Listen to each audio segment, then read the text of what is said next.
Coleman Hodges coming to you from Brooklyn, New York, joined by my fellow New Yorker, Sophie Kaufman, and the Dirty Double himself, Brendan Burns from outside of Philadelphia.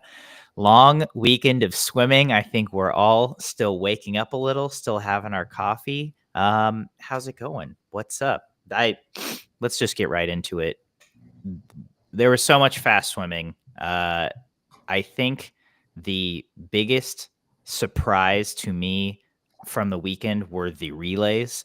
I think nearly every single relay, men and women, either got an NCAA record broken or was like tenths, like less than a fraction of a second away from being broken. Sophie, I want to go to you first. Relay that surprised you the most, or that really took you aback the most from this weekend? Yeah, I think it's the Florida 400 medley relay. We've spent a lot of the year and especially the second term talking about how those relays are kind of in trouble because they've lost a couple of big pieces.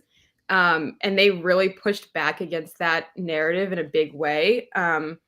That Friday night session at SECs was so fast, and it was just like icing on the cake to watch them blow away that record that Arizona State set at NCAAs last year, which itself was an incredibly fast relay, and they just took like 1.6 seconds off it. To watch Julian Smith drop a 48.9 and then Josh Leando turn around and put a 42.100 fly split in was like the Martin Scorsese "This is cinema" meme. Like, that was my reaction to this whole thing. It was ridiculous to watch, and made me really excited for what's going to happen at NCAAs. That's the question now, right? It's like, well, what can happen in NCAAs? Like, how are these relays going to get faster? Because I think that's what made it so mind-blowing for me. Like, it was an incredible relay. Everything you said is true, but then you're like, and it's at a conference meet, so we're expecting them to be faster in a month, right? We're expecting them to be better, and certainly not everyone on that relay was perfect. It's like the backstroker has 2/10 to drop, and that he went 2/10 faster earlier in the session, right? And so it's like they could be faster. So that's like the guessing game of like, what are we going to see at NCAAs? Brendan, throwing it to you. Aside from the Florida relay, which you can comment on, please do. Was there another relay swim that stood out to you as being particularly jaw-dropping? I think the obvious answer would be the Tennessee 200, 400 free relays, but I do want to give a shout out to another Florida relay. I also want to hold myself accountable. Last week on the breakdown, I said that Texas and Cal may be looking untouchable in the 800 freestyle relay. Florida threw down a 6:02 and threw it right back in my face. So exactly. I want to give a shout out to that relay. They didn't break an NCAA record, but they absolutely threw themselves in the conversation for challenging Cal in Texas next month in that 800 free relay. So less than 3/10 away from the NCAA record. Yeah. Right. Less than a few tenths away. And now we have a 3-team race, I think, for an electric 800 free relay where they're going to try and push that 6-minute barrier. Absolutely. And yeah, as you mentioned, talk a little bit about those Tennessee free relays. I mean, I almost spit out my drink when I saw the 112 and then the 242. I mean, it's not very surprising though. They just kind of assembled the Avengers of sprinting down there in Knoxville, and we knew that they were capable of something like this. I just don't think we were expecting it to happen at a conference championship versus NCAAs. And it's funny because I mean, we've seen Tennessee and Florida go all in on SECs. I think it was funny. Again, I was on deck at ACCs. I was talking to a lot of different coaches. And even with Cal and Stanford at ACCs, it made it a very electric meet. It made it an exciting meet.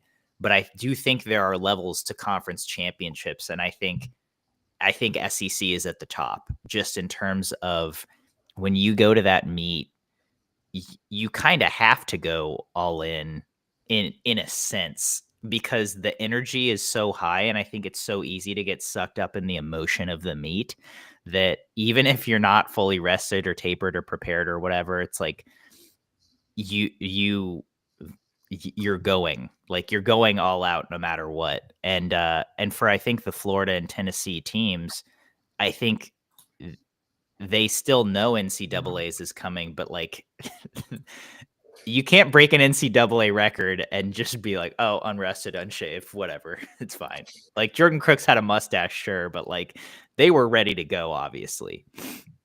Not to give another shout out to Florida relays, but please. Florida's second place 200 and 400 freestyle relays. I mean, 113 and 243, and you're getting second place at conference. Yeah. Not really, really tough situation. I mean, that's going to win NCAAs as recently as a couple years ago. So, yeah, wasn't Florida the 200 free relay also under their old NCAA record? But, yeah. Right. Yeah. I don't think that was on anyone's bingo card, right? It's like these times at a conference meet, getting second. what are you going to do? What are you going to do? Right. I mean, it really, I mean, I made a video about this, and the title is totally clickbaity, but the whole reason I made it was to like really discuss like these relays. I feel like moved the whole goalpost of swimming, right? Like what we thought was fast is now different because we've seen so many relays do things that we were just like, wait, you can do that? Like Josh Lindo can go a 42-1, like that's legal, in a 100 butterfly split. 4 guys can average under 18. What? It was 18-2. 18-2. Like that's possible. That's doable. One relay I thought got lost in the shuffle was the Virginia women 400 medley. They also broke an NCAA record, and I think probably didn't get as much hype because we're used to seeing this from them, but they broke their old record by a second and a half, and then furthermore, they broke their old American record by like nearly 3 seconds, and like that record had Alexis Wanger at breaststroke and Kate Douglas on freestyle. and this squad went nearly 3 seconds faster than that, which again to me was just like, what? Like how can you do that? So really between these ACC and SEC conference championships, just so much fast swimming. And I feel like after the first day, we just totally forgot about Virginia also breaking the 800 free relay record that Stanford held for 7 or 8 years, or 6 or 7 years, and just taking that one down by well over a second, a second and a half, I think. A lot of historic performances this week, but let's get into the meets themselves. I wanted to start with those relays because I think those really just did set a new bar for what fast swimming is. But let's start with the SECs. I think top to bottom, this was hands down the fastest meet of the weekend. A lot of great swims here on both the men and women's sides. What was your favorite individual swim, team to watch overall at this meet? What really stood out to you? Brendan, I'm going to throw this one to you first. It'd be pretty easy to go with some of the record-breaking swims. I do want to shout out Johnny Marshall sweeping the backstrokes again, though. So last year as a freshman, he swept the backstrokes. Really impressive for a freshman over in England to come over and walk into the SEC and basically make it his own. But he did it again this year against a much tougher field. And more importantly, he went 135 in the 200 back against Hubert Koch, went 136-1. And now the 200 backstroke, once again, is going to be an incredible race at NCAAs.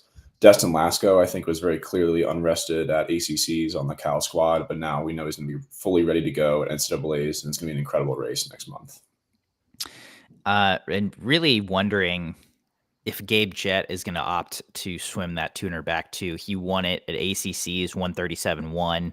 He's had a stellar season. We've seen him swim the 200 fly in past years, but Yeah. How deep is this 200 backfield going to go? Because as you said, I think it's going to be a really, really fun race in Federal Way next month. Sophie, things that stood out to you about the SEC? Yeah, I mean, I can keep it going with some of the stuff that maybe went a little bit more under the radar in terms of they weren't any record-breaking swims, but Camille Mhm. Spink had a really great weekend. She swept the 50, 100, 200 freestyle on the women's side, all lifetime bests. Tennessee says that she's the first SEC swimmer to complete that sweep since 2007. She won the 50 and 100 last year and was second in the 200. So to just see her kind of continue to take steps forward is really impressive, as a sophomore. No kidding. I mean, she's had a phenomenal season too. She had some really standout relay swims. She split 46.01 on Tennessee's winning 400 free relay. She 46.3 on their second place 400 medley relay. Just to go along with those winning 50, 100, 200. But, we've seen Gretchen Walsh just have a stronghold over women's freestyle lately. And I feel like now we are seeing the trickle down effects of that with women like Camille Spink really going historically great freestyle times. So yeah, I think that's a really good one to see. On the other end of the spectrum, we saw Jillian Cox, who's someone in our comments is now mentioning that, throw down a really nasty mile. She was 15:30 15:30. Thank you. meet record. 15:30 meet record. She also won the 500 free in 4:31. She's been 4:30 this season, but another meet record. So she had a great meet on the distance freestyle side of things. The one thing that stood out to me about this meet was the Texas women were favored to win, and they did. But the way they did it was kind of insane to me. I mean, first year in the SEC, they've gotten second at NCAAs the past 2 or 3 seasons. They've been top 3 the last 3 or 4 seasons at NCAA. So obviously they're a very, very good team. But to go into the SEC and after the first full day of competition to be ahead by 300 points was like, I was baffled by that. It's just like they were so dominant right out of the gate. And then they pretty much held that lead for the rest of the meet. I think they finished about 300 points ahead of Florida. So I think it kind of just like they had this huge lead and then they kind of maintained it. But to just assert that much dominance on day one, just be like, hey, we're here. We are dominating. No one's going to beat us. Like, they DQ'd a relay and it did not matter. Exactly. Yeah. Like they were just, they put on a really great performance, I'd say, as a team, as a whole. I mean, I think a lot of their girls really showed out. Women, sorry. Any other highlights for you all from the SEC meet? I mean, I know we could go on talking about it for a long time, but there was a lot of really good swims.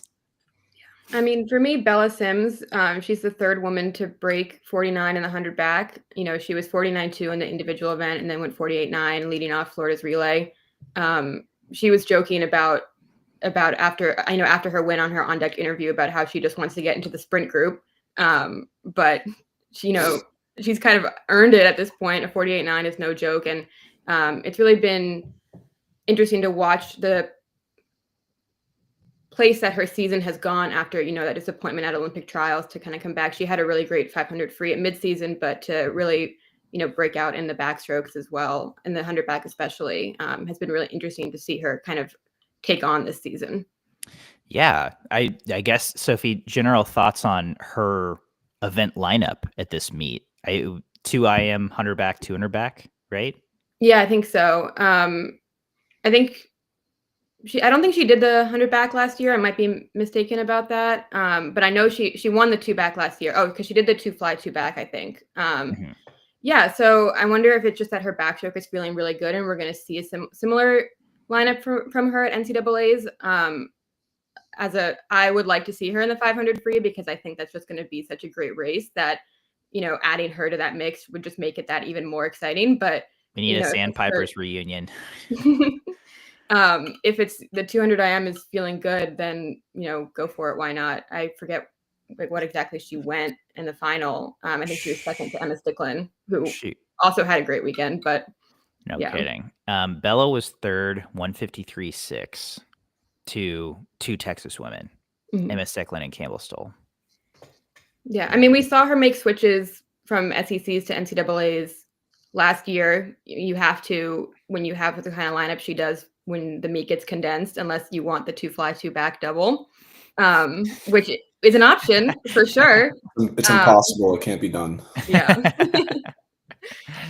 No one can do no one can do it. Double. I mean, on that note, Brendan, anything else impressive you saw from this SEC competition? We're talking about 200 flies. Emma Sticklin and Luca Orlando, 1/100th of a second, both of them away from their own NCAA records. Or I'm sorry, Alex Walsh has the NCAA record in the women's 200 fly, but both of them 1/100th of a second away from the NCAA record at a conference meet. I just don't know what the odds of something like that happening are. That's just, too good to be true. So excited to see if they can go under the all-time marks next month. Yeah, really interesting. I feel like the storylines there for me on the men's side, Luca obviously already broke this NCAA record this season in a dual meet. He goes 1/100th slower than that at the SEC Conference Championships. And then you have the NCAAs, which is not a meet that is maybe great for going best times, especially in the 200 fly, which is the last event of the last day. So really interesting to see how he's going to react to that, how he's going to react to racing like Ilya Karun, among others where you have, all the competition bunched up together. And then on the women's side, I think Alex Walsh has been juggling whether to swim the 200 fly or the 200 breast on that last day at NCAAs this season. She swam both at ACCs because they're on different days. I don't think she was super happy about her performance in the 200 fly at ACCs. She was 150, I believe. So it'll be interesting to see how she decides that, because Emma Sticklin's kind of scary. 149 machine. 149 machine. 149 machine, Emma Sticklin. I mean, it to me, it seems like she's going 148 at NCAAs. I just talked about how NCAAs is not conducive to going a best time, but that girl has just been on a tear this season. It's like Minnie, it's her last NCAA season, and I think she wants to go out with a bang. I think she was so close to that NCAA record. Like, it seems like she is on that trajectory. But even if she doesn't go 148, she's tough. She's coming that last 25. Her underwaters are going to be there. And again, we're talking about Alex Walsh, who is great in underwater and has the NCAA record. But I think at this point, it's like maybe 200 breast might be a safer bet if you're looking to win an NCAA title. But whatever she wants to swim, obviously, I'm in support. That 200 fly is going to be great, though, either way.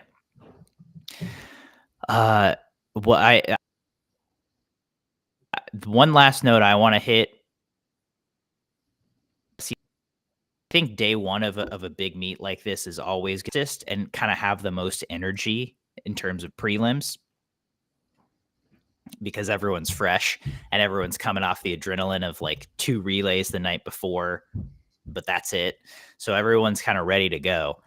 The 500 free at this meet was maybe the fastest we've ever seen it anywhere at any meet.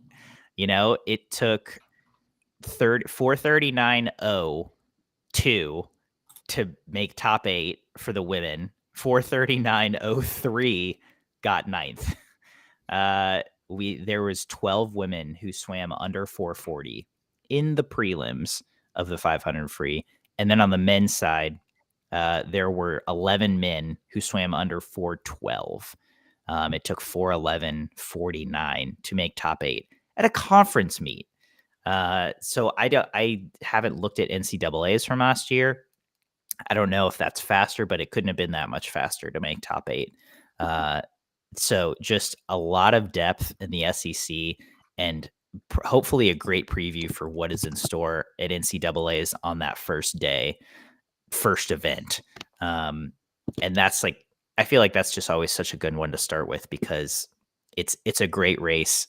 It's right in that sweet spot of, it's a little long, but you always get some really good drama. So excited to see how that event unfolds in a month. Any final thoughts on SECs before we move on? Julian Smith was really fast. Broke the 100 breast. Oh my God. How did we not mention this guy?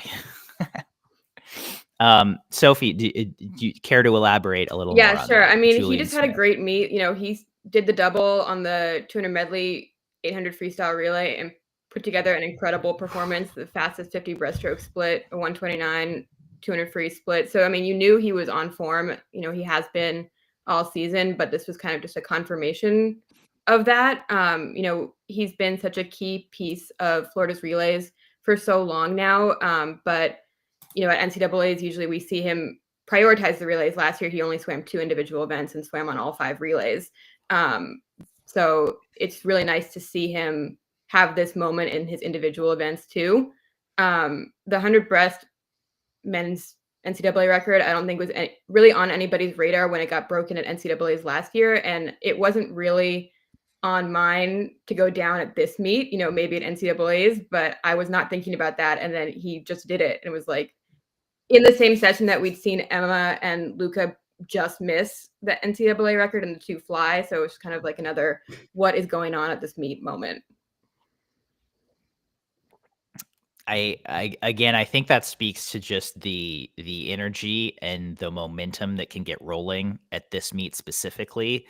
Like, there are so many fast teams there. The parents get, I know a lot of parents get rowdy and fans get rowdy at these meets, but like that one, I think they take it to another level, and it's just, one fast swim can lead to another, And he had been 49.8, if I'm not mistaken, this season. Like I know he had been under 50. So it's like, it feels like it maybe should have been on our radar, but I'm with you, Sophie. No one was thinking, oh yeah, he can drop another 3/10 and get that NCAA record. It's just like, what?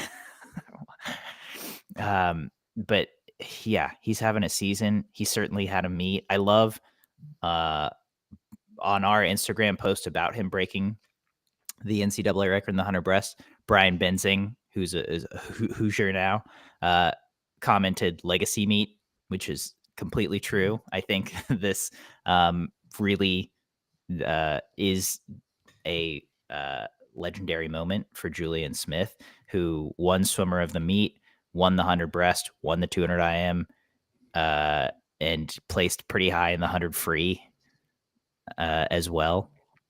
I don't remember exactly what he went, but he was 6th, 41.3, which who else? I guess Caleb Dressel is the other guy who can do 100 free like that and 100 breast in those kinds of speeds.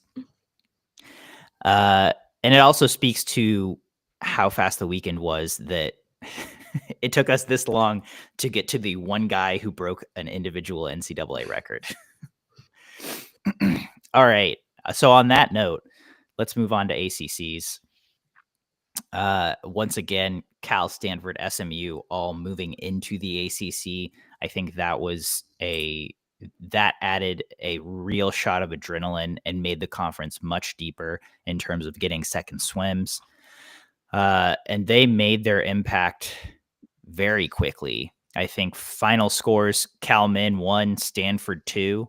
And then on the women's side, Stanford was 2nd, Cal was 4th. And so they were immediate impact teams in terms of overall team performances and team dynamics. Brendan, I'll throw this one to you first. Highlights or standouts for you from the ACC champs? I want to give a shout out to the men's summer of the meet, Carles Colmardi. He had himself a weekend.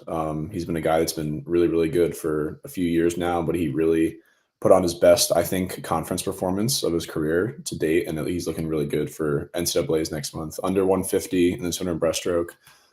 His 200 IM was fast as well. He was, what was he? He was 140 point. 140? And he's been under 140 before, so I think he can get there next month. I don't think he was fully rested for this meet, but shout out to the men's summer of the meet, Carles Colmardi from a really good Virginia Tech squad. They were really on point all weekend. Overall they finished sixth, but I think they'll be a lot better at NCAAs next month. Yeah, I feel like they had some standout swims for sure. He was after the 200 IM. I walked up to Sergio and was like, "Hey, is Carlos available for an interview?" And he's like, "I don't know. He's been sick. I think he's like puking right now or something." So he was just getting over illness. He was on antibiotics during the ACC championships. I think he had the day off after the 200 IM, so he didn't come to the pool in the morning, just, rested. So he was just getting over an illness, which, again, not an excuse, but just some interesting context. You're able to go that fast. I mean, that's incredible.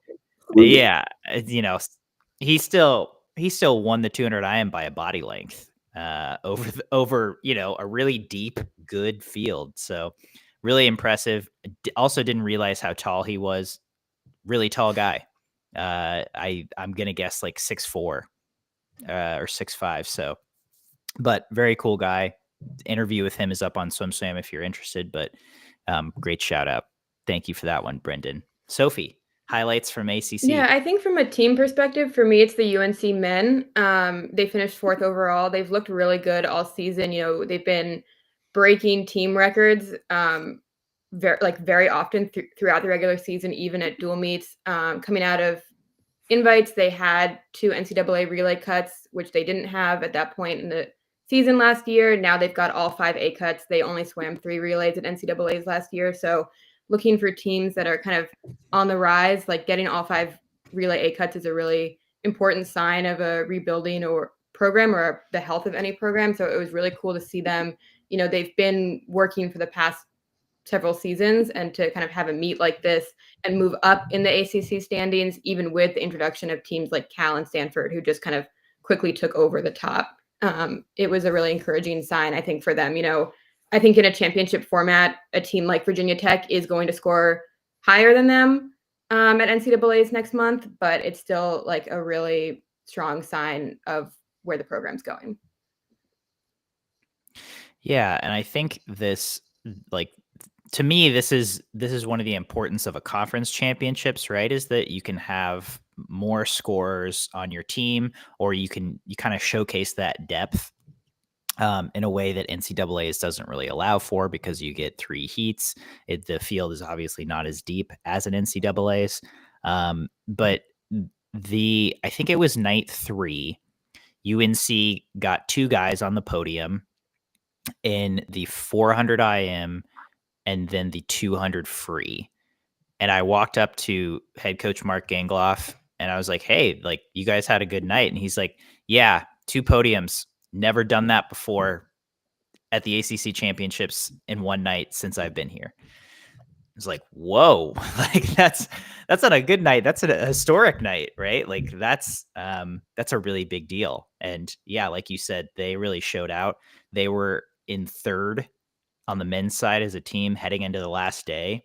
And then I think their bullets kind of ran out, and NC State, I think that was their best day of the entire meet on the men's side, in terms of just how many scores they got into finals and then how they ended up swimming. But yeah, it was evident that they were there, that the UNC men were there.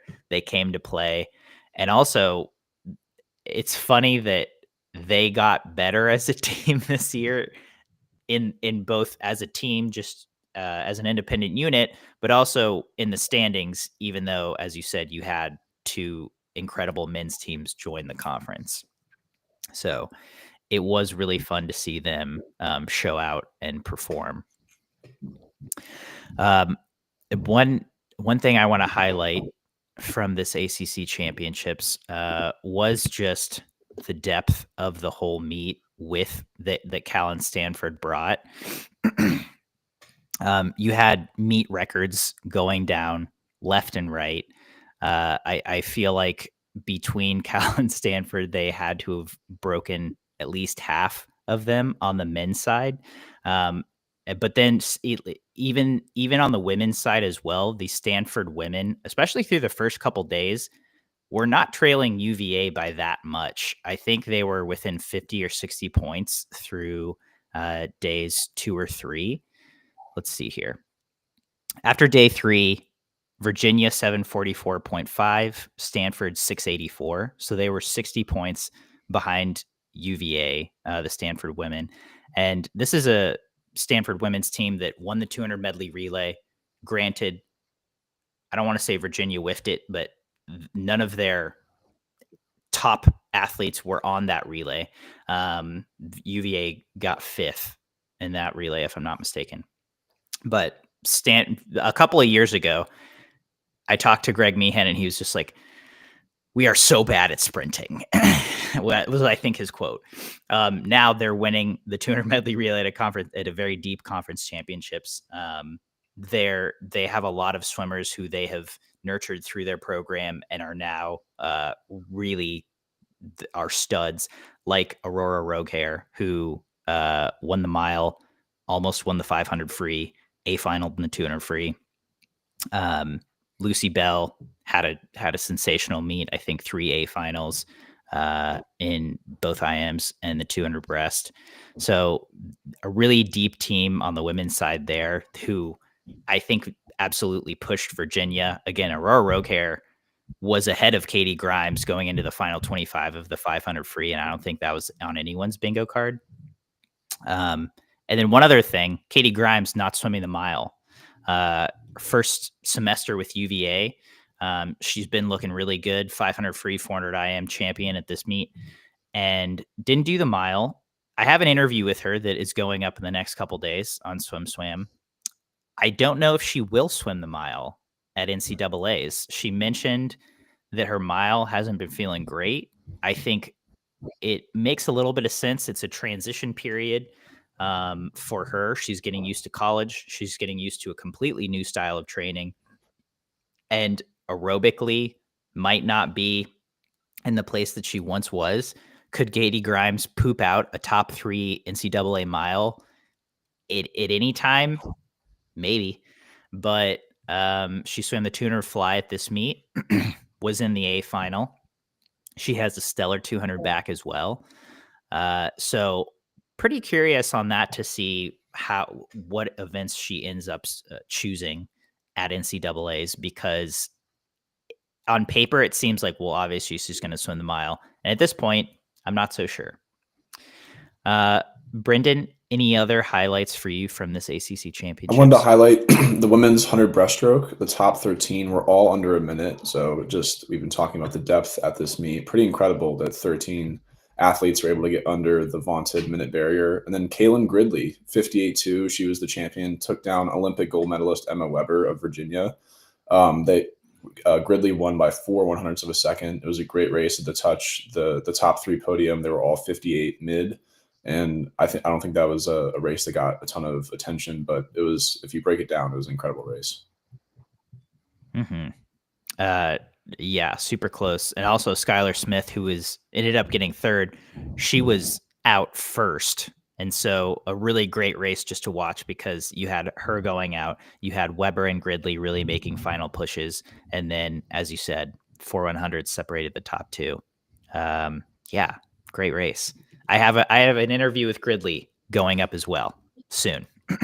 So keep your eyes on that. Sophie, any other ACC highlights for you? Yeah, shout out Owen Lloyd getting that mile ACC title. That was really nice to see, in a lifetime best 14:31. I think that, I don't know where that ranks this season now with all the SEC times as well, but I know Henvo had it at 14:30, I think, before conferences started. So that should be a really great race at NCAAs too. And it was really really nice to see him get to stand on the top of the podium after last year's debacle. Good celebration. He had a great celebration. It was he like celebrated. So this year he won. He celebrated, yeah. And then he was like the race had finished completely. Everyone was done swimming, and then he was about to go over the lane lines as you do to like get out of the pool, and his whole team was like, "No, get out in your lane," which was pretty comical. His interview went up last night on SwimSwam if you're interested, but super cool to see. That race made me really nervous to watch in person, just because you had Hinvo coming in as the favorite, and it was like, how is Owen Lloyd going to react to this? And he swam a very smart race. Lucas was out quick. He was ahead probably for the first 500. Owen just took his time, inching up, and then building his lead. NC State was going crazy. That was a really, really cool race to watch and be a part of. Last thing I want to highlight, I won't harp on it too much, but Walsh sisters leave the ACC. Alex Walsh, most decorated swimmer in ACC history, 32 total ACC titles, 12 individual ACC titles. I think Gretchen has something like 23 total. I believe they have 55 ACC titles. And they were a part of UVA now owning every ACC title on the women's side. So that's nuts. I knew they were both highly vaunted recruits coming into college and coming into UVA, but dang, that is dominance that I don't know if we've seen in college swimming before, from a team and from siblings. So shout out to the Walsh sisters and to UVA for getting that done and for leaving such a legacy behind in this conference. Any other ACC highlights for you guys? All right, let's move on then to women's Big Ten championships. Man, we all called Indiana like it was nothing, and we were wrong. We were wrong. We were very wrong. The OSU women came to play, as did the Michigan women, who ended up getting third. But man, it's funny because if you look back at last year, it's like, yeah, Indiana won by half a point, right? Like OSU was right there. But this year we were all like, oh, Indiana's got it in the bag. They should be fine. They're totally gonna walk away with this thing.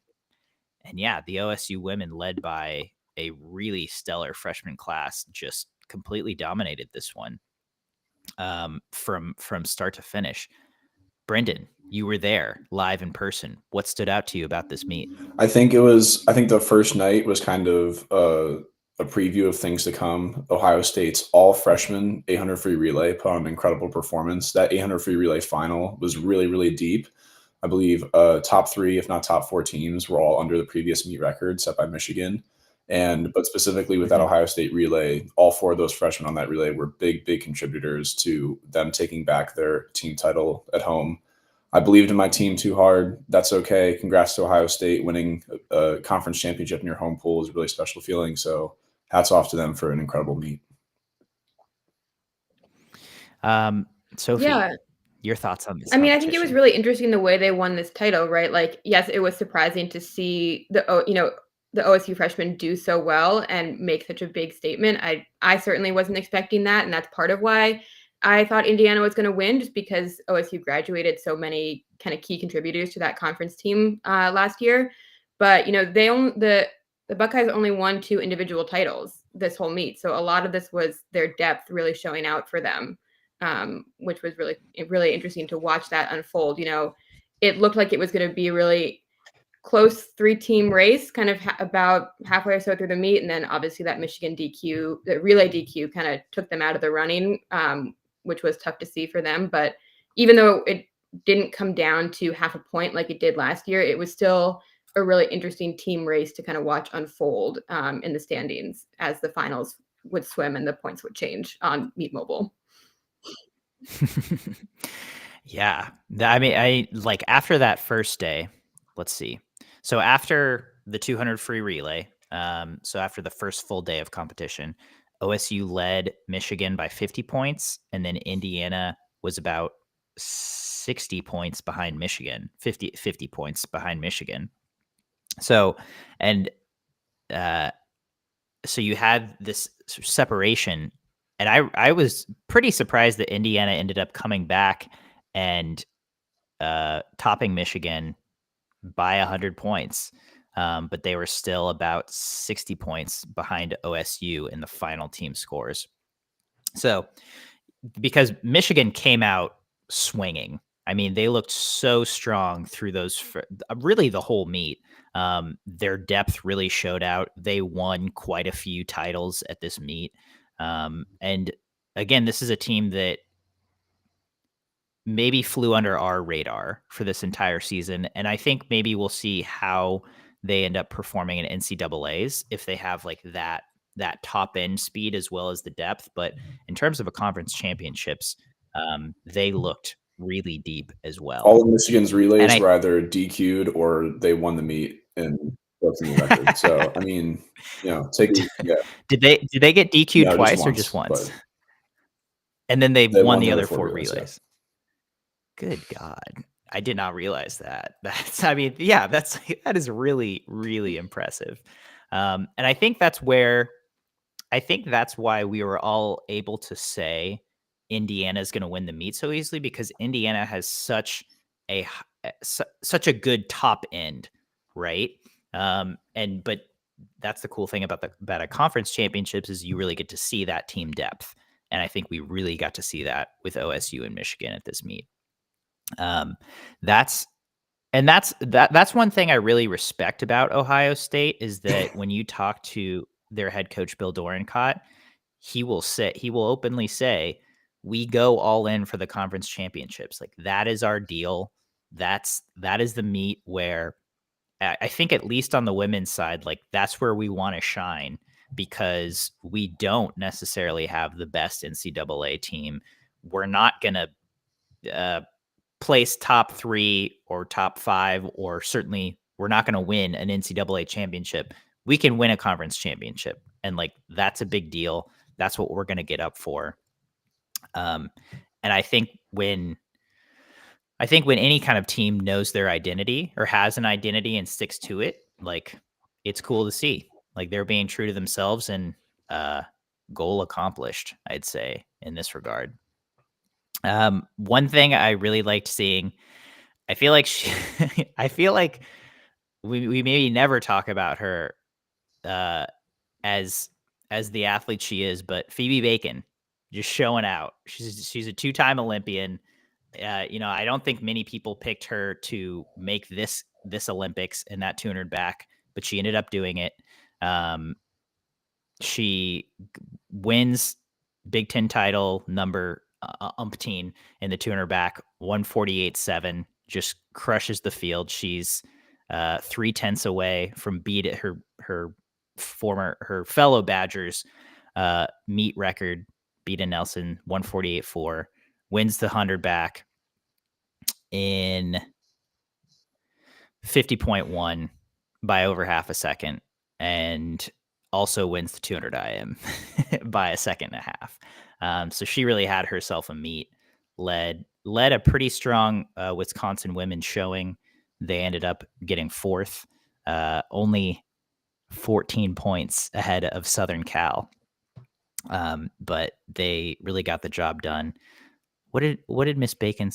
Oh, she wasn't even on their 400 free relay. So, she had a heck of a meet, swept her individual events. Excited to see her come NCAAs. Any other Big Ten highlights for you guys? Yeah, I think that covers it. I do want to give a shout out to the diver, the one, the only Skylar Liu. She's totally incredible to watch. If you guys, I know this is SwimSwam, and we're talking about swimming But I always got to give a shout out to the divers because what they do is incredible. And more than it being incredible, just the work that they put in and the dedication they have is just watching it. Just watching them go 33 feet up in the air, doing however many flips and twists, and absolutely nail the landing almost every time. It's one of my favorite things to watch at the swim meet, and I'm so grateful that the Big Ten is so incredible at diving. Skylar Liu, 3-meter and 10-meter platform Big Ten champion this year. I say it every time this question gets brought up to me, which isn't much. But if I could train to be any kind of elite athlete, like right now, it would be platform diving. to be that high up and then to have the confidence in yourself to jump off, do however many flips, and then hit the water. Yeah, it's really fun to see. So, Brendan, we are SwimSwam, but I appreciate you giving the dive dove shout out. On that note, let's wrap up with a few sinker swims. First off, we will keep it in the Big Ten. I'm going to form this sinker swim this way. Sinker swim, the Indiana of the top 3 scoring teams at the women's Big Ten championships, Michigan, Ohio State, Indiana. The Indiana women will score the highest at NCAAs, place the highest at NCAAs. Sophie? I'm swimming this basically for the reasons that we've already talked about. Indiana has the fastest top end talent, I think, and that's what's going to show up at an NCAA meet, especially a meet where it's only A and B finals. So I think that, they were 60 points behind Ohio State for the team title at the Big Ten, but when you put everybody in the NCAA format with all the other programs, I think it's Indiana that's still going to be the highest placed of these 3 Big Ten teams. Maybe not by much. I think Michigan made an interesting case for themselves to move up in that 5 through 10 spot, but I still think that it's Indiana. Mm-hmm. I'm going to swim it, but I'm going to say that Michigan's relays are going to keep them really, really close to IU. Michigan has a real chance of finaling in all 5 of their relays, even with their 400 medley being DQ'd. I think they're strong enough to, really, there's a very short list of teams that are capable of putting all 5 relays in an A final, and all of those teams are really high placing teams. I think, as we discussed, Indiana has the top end talent. They won the most gold medals at Big Tens, and that usually translates well to NCAA success. But Michigan is one to watch out for. And, who knows what Ohio State could do? They're coming off the high of a Big Ten championship in their home pool, and they're going to be ready to go in a month as well. Mm-hmm. Yeah, I feel better about swimming this than I do the Indiana women winning the Big Ten title.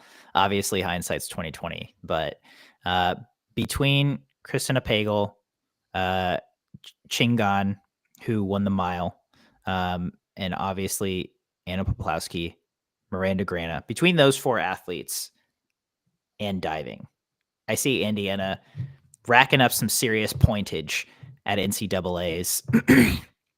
And yeah, while Michigan and OSU showed us who they are as teams, I don't think their highest performers will perform quite to the level that the Indiana women will. So it's a swim for me as well.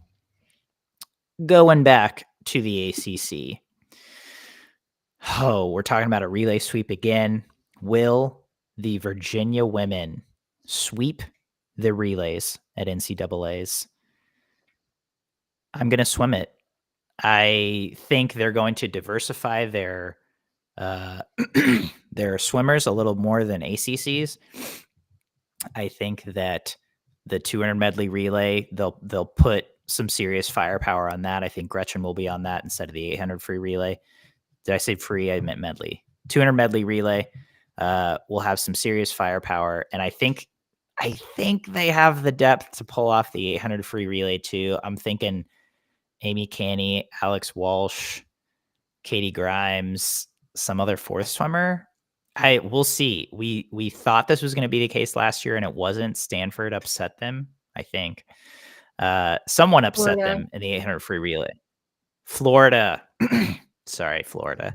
Florida upset them, and I think the field in the 800 free relay is much deeper this year than it is last year. I think there's a lot of really good teams, but I think this is Virginia's maybe like last year to really to be able to accomplish this feat. I could be wrong, but I'm swimming it for me. Sophie? I think I'm going to sink it. I think the 800 free relay is a big question. You know, Gretchen said at ACCs that was her last 200 free. So you don't have the 139 on the front. So you're probably adding 3 seconds to that relay. I mean, it's close. That gives them a 6:47, and it was a 6:48 that won NCAAs last year. And they still have, I think Curzan was 140 on the anchor of this NCAA record-setting relay. So, you know, they've gotten better too. But I think I'm going to sink it. I think someone is going to upset them in the 800 free relay, and they'll run the show in the other 4. Brendan? This might bite me in the butt, but I'm going to join Sophie and sink it. I think if they spread themselves thin, they're bound to mess up either in the 800 free relay, as we've discussed, or maybe the 200 medley relay. I think the other 3 relays, they'll be fine. They're going to be on record form, but I just think that the fields are a little bit too deep, and that's what I think is going to happen. Of course, we have seen that UVA has defied expectations and logic before, so they could immediately throw this right back in our face, but I'm going to sink it for now. I think sinking it is a safer option. I just want to see complete dominance. Do you all remember if the Stanford women swept the relays any year when Katie and Simone and all of their really good swimmers were on it? 2017 or 18? Yeah, one of those years. I think they did, because when Virginia swept a couple years ago, I think they're like the 3rd or 5th team, some odd numbered, low number team to sweep all 5. Gotcha. Okay. So we'll see if they can do it one more time. And last but not least, on Sink or Swim, will we see any of the 3 men's NCAA record-setting relays from SECs get lowered at NCAAs? That's a dumb question. Will we see at least 2 of the 3? Hold on. I'm going to phrase it this way. Will we see 3 NCAA records on the men's side go down at NCAAs? So over under 2.5 on all 5 on men's relay records. So out of the 5, will we see at least 3 get broken at NCAAs after we saw 3 get broken this week? Brendan, going to you first. This one is really tough. I hope it swims, but I think I'm going to sink it. I think 2 get broken, one of them being the 800 freestyle relay. I think the 6 minute, I'm going to be really all in on this 6 minute barrier being broken. I hope that all 5 get broken, but I just don't know. I just don't know when teams like Tennessee go all in for SECs, how they can respond to then going all in again for NCAAs. I want them to, shatter what we previously thought was possible in a relay, but I don't know. I'm going to sink it for now. Sophie? I also really want to swim it, but I'm going to sink it. I think logic gets in the way at a certain point. I think and hope that we'll see 2 NCAA records go down on the first night of the meet with the 200 medley relay and the 800 free relay.